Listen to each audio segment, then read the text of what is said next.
आपने कभी खुद से ये सवाल किया है कि क्यों दुनिया की आधी से ज्यादा दौलत सिर्फ 1% लोगों के ही पास होती है? क्यों सिर्फ 1% लोग ही पूरी दुनिया को कंट्रोल कर रहे होते हैं, जबकि 99% जो लोग होते हैं वो सिर्फ सर्वाइवल के लिए जी रहे होते हैं। कुछ लोगों का इसमें यह कहना होता है वो लोग ज्यादा टैलेंटेड होते हैं और ज्यादा मेहनती, जिसके वजह से वो इस मुकाम पे पहुंचते हैं। पर सच्चाई तो यह है कि ज्यादा टैलेंटेड और मेहनती होने के बाद आप सिर्फ बड़े बड़े कंपनी जैसे गूगल और एप्पल के सीईओ बन सकते हैं, पर उसके मालिक नहीं। तो आइए आज के इस वीडियो में हम लोग ये समझने की कोशिश करते हैं कि ऐसा क्या अलग होता है उस 1% लोगों में जो पूरी दुनिया को कंट्रोल कर रही होती है, जबकि 99% जो लोग होते हैं वो सिर्फ सर्वाइवल के लिए जी रहे होते हैं। तो शुरू से समझते हैं कि कैसे ये जर्नी स्टार्ट होती है। जब एक बच्चा पैदा होता है तो उसके अंदर सिर्फ दो चीजों का डर होता है। एक डर होता है गिरने का, दूसरा डर होता है तेज साउंड का, जिसे डॉक्टर के द्वारा कुछ इस तरीके से चेक किया जाता है जहां बच्चे के बैक से उसका सपोर्ट हटा लिया जाता है। उसके बाद देखा जाता है कि बच्चा किस प्रकार से रिएक्ट कर रहा है। अगर ये दोनों टेस्ट को बच्चे अच्छे से पास करते हैं तो ये दर्शाती है कि ये जो बच्चा है बिल्कुल ठीक है, इसका जो सेंट्रल नर्वस सिस्टम है वो अच्छे से काम कर रही है।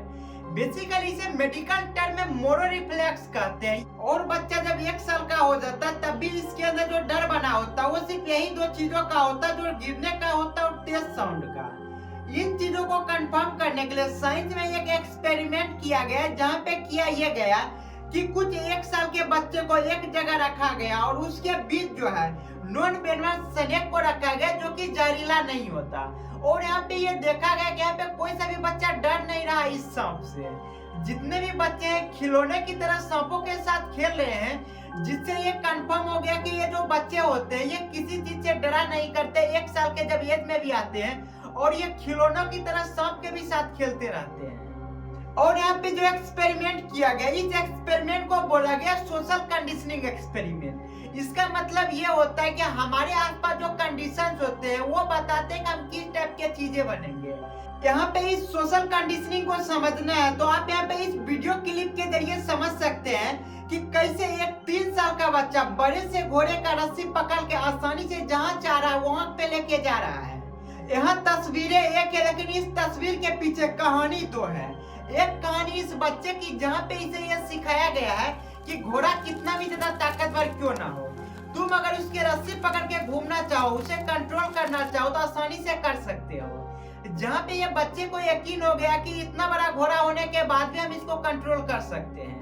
वहीं पे यहाँ जो घोड़ा है उसकी कहानी ये है, उसे बचपन से ही सिखाया गया है कि कैसे सिर्फ तुम्हारा रस्सी को ही पकड़ के तुम्हें कंट्रोल कर सकता है। क्योंकि जब घोड़ा बच्चा था तो वहाँ पे उसको जो कंट्रोल कर रहा था, जो उसे घुमा फिरा रहा था, वहाँ पे उसका मालिक घुमा रहा था। जहाँ पे धीरे धीरे घोड़े को यकीन होने लगा कि जो हमारा मालिक है वही हमारा दिन तय करेगा, वही हमारा रास्ता तय करेगा। जहाँ पे घोड़ा आज भी अपनी शक्तियों का इस्तेमाल नहीं करके वो सिर्फ ये देखता है कि कौन हमें कंट्रोल कर रही है। तो यहाँ पे आप इस वीडियो से समझ सकते हैं कि सोशल कंडीशनिंग किस तरीके से काम करती है। तस्वीरें एक होती है लेकिन कहानियां दो होती है। पर जैसे जैसे ये बच्चा बड़ा होता है तो धीरे धीरे इसे समझ आने लगता है कि फियर क्या होती है, डर क्या होता है। जहाँ अवेयरनेस की जगह हम इसे फियर सिखाते हैं, हम इसे डरना सिखाते हैं। किस तरीके से कौन सा चीज किया जाएगा इसके बजाय हम ये बताते रहते हैं कि अगर ऐसा करोगे तो तुम्हारे साथ ये बुरा हो सकता है। जहाँ पे आप इसे इस तरीके से भी देख सकते हैं कि एक 12 साल के लड़के को बोलिए सांप पकड़ने के लिए, उसे बता भी दीजिए कि यह सांप जहरीला नहीं है, फिर भी वो उसे पकड़ नहीं पाएगा। लेकिन एक बच्चा जो 1 साल का होता है, जिसे इसकी जानकारी नहीं होती कि फियर क्या होता है, डर क्या होता है, जिसके वजह वो आसानी से पकड़ लेता है, वो खिलौना की तरह खेलते रहता है। तो ये होती है सोशल कंडीशनिंग। कैसे आपके साथ बिहेव किया गया, कैसे आपको रखा गया।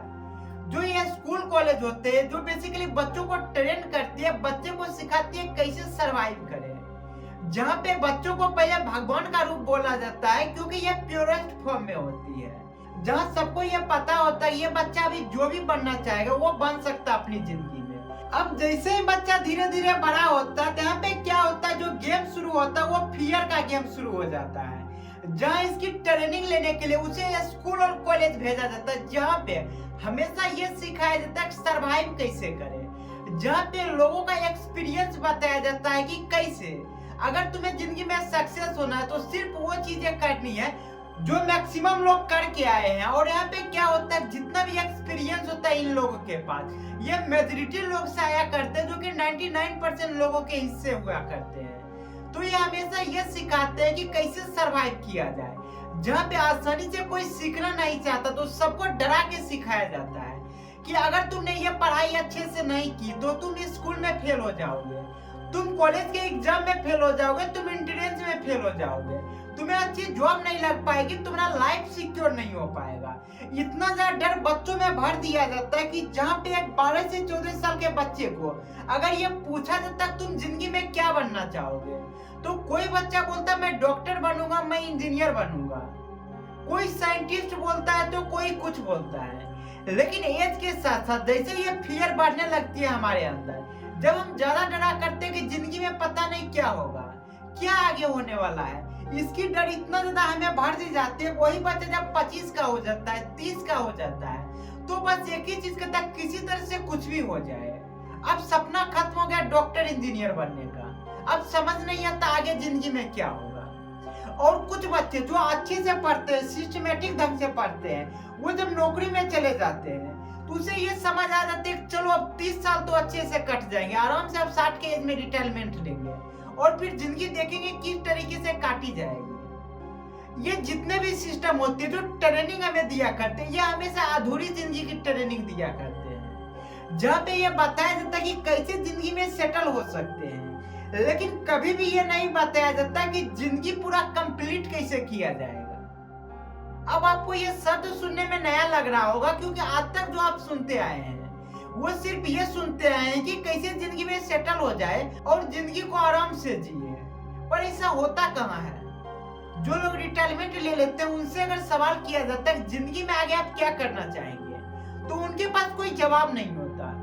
वो बस एक ही चीज कहते हैं अब क्या करना है, जो करना था कर ही तो लिए है, अब तो बची हुई जिंदगी, अब तो मौत का इंतजार कर रहे हैं। इसका अगर परफेक्ट एग्जांपल आप लोग देखना चाहेंगे तो आप देख सकते हैं धार्मिक स्थानों पे जाके, चाहे मंदिर हो या मस्जिद या फिर गुरुद्वारा हो, वहां आप जाके देख सकते हैं जो भीड़ होती है बेसिकली वो बुजुर्गों का भीड़ होती है, जिनका एज 40 के ऊपर हो जाते हैं, 50 के ऊपर हो जाते हैं। वो बेसिकली यहाँ पे ज्यादा टाइम बिताते हैं, क्योंकि जो स्कूल कॉलेज होती है वो हमें ये सिखाते हैं कि जिंदगी में सरवाइव कैसे करें, जिंदगी को कैसे बेहतरीन करें।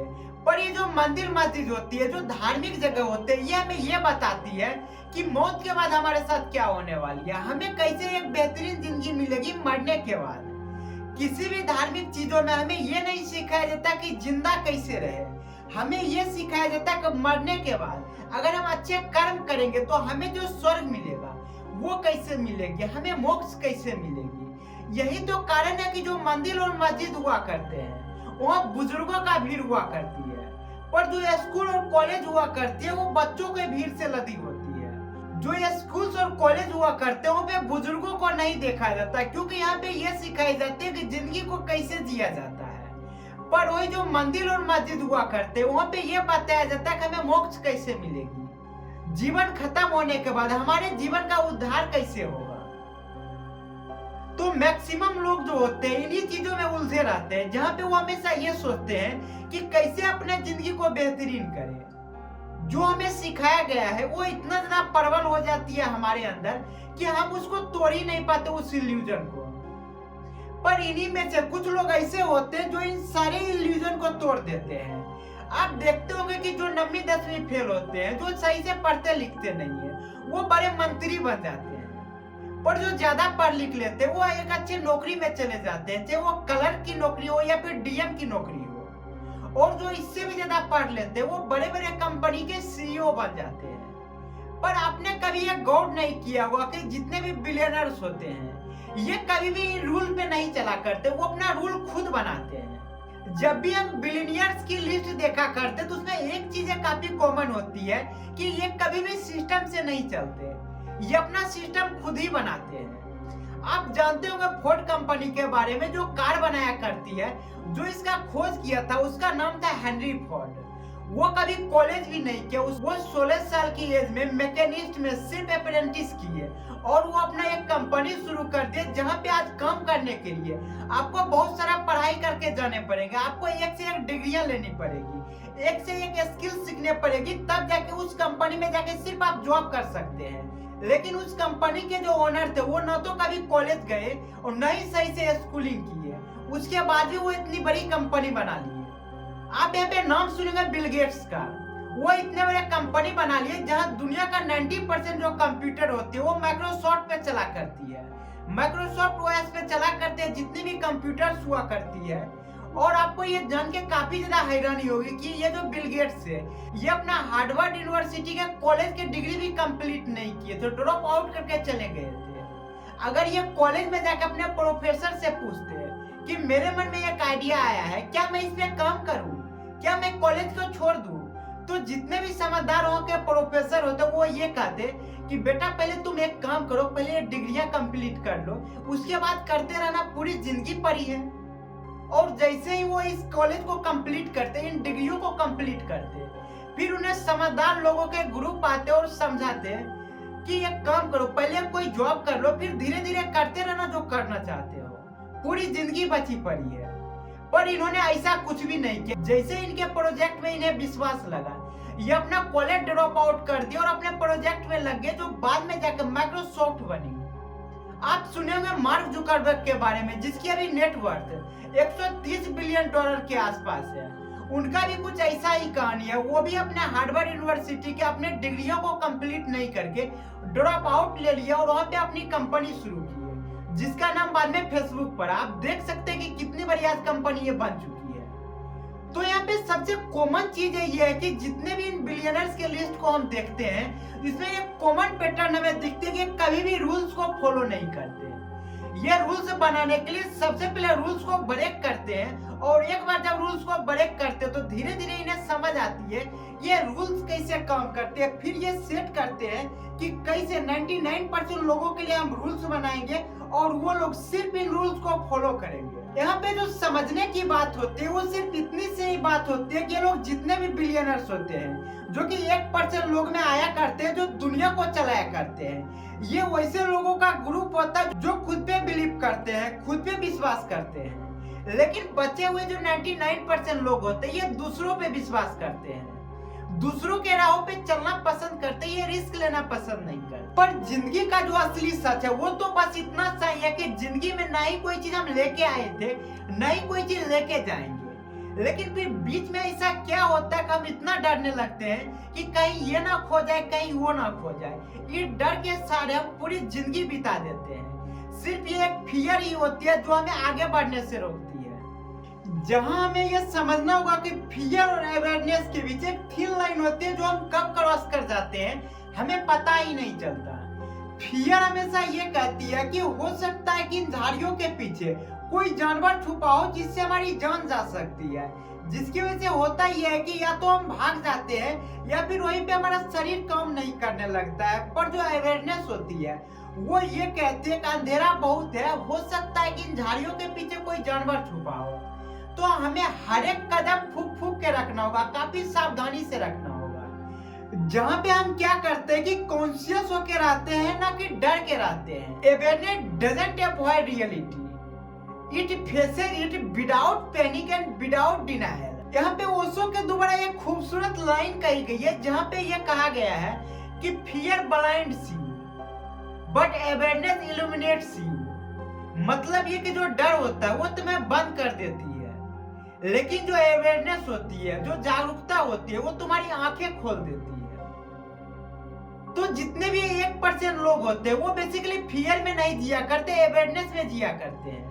उनके अंदर एक भरोसा होता है, सेल्फ कॉन्फिडेंस होता है, सेल्फ बिलीफ होता है, जिसकी वजह से वो 1% लोगों में आते हैं। और जो बचे हुए लोग होते हैं उन्हें बिलीफ ही नहीं होता कि मैं 1% लोगों में जा सकता हूँ, मैं वो 1% लोग बन सकता हूँ, जिसकी वजह से वो 99% के लोगों में शामिल होते हैं। और जिनको भरोसा होता है मैं 1% लोगों में जीने के लिए बना हूँ, मैं रूल करने के लिए बना हूँ, मैं रूल बनाने वाला बना हूँ, तो वो इन चीजों में बिलीव करके वो 1% लोगों में शामिल हो जाते हैं। और यहाँ पे जो ये भरोसा होता है, सेल्फ कॉन्फिडेंस होता है, बस यही एक चीजें होती है जो इन 1% लोगों में हुआ करती है, और बचे हुए 99% लोगों में सिर्फ यही एक चीजों की कमी होती है, जिसकी वजह से वो 99% लोगों में रह जाते हैं। और जिनके पास ये साहस, ये कॉन्फिडेंस, ये सेल्फ बिलीव होती है, वो 1% लोगों में आ जाते हैं।